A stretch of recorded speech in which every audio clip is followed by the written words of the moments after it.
Nasib suami Dwi Sasetyaning Tias, pasrah diminta kembalikan uang LPDP, ngaku sedih gegara ulah istri.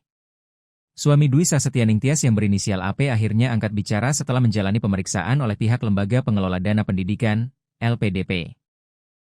Pemeriksaan tersebut dilakukan buntut dari konten sang istri yang memicu kegaduhan nasional.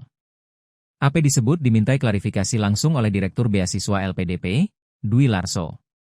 Dalam proses itu, AP tak menutupi rasa sedihnya atas polemik yang terjadi. Ia mengaku terpukul karena unggahan istrinya dinilai melukai perasaan banyak warga negara Indonesia. Seperti diketahui, Tias menjadi viral setelah membuat konten bertuliskan, "Cukup aku yang WNI, anakku jangan."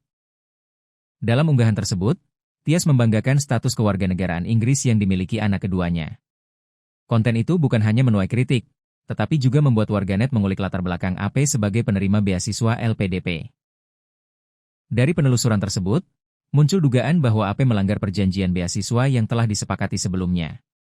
Atas dasar itu, AP diperiksa LPDP pada Senin, 23 Februari 2026, untuk dimintai keterangan resmi. Dalam wawancara di kanal YouTube SCTV, Dwi Larso menjelaskan hasil pemeriksaan awal terhadap AP.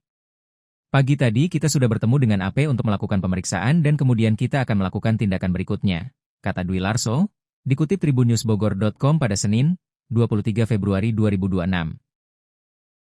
Ia menjelaskan bahwa pada tahap awal, pihak LPDP mencocokkan data administrasi terkait kapan AP menerima beasiswa.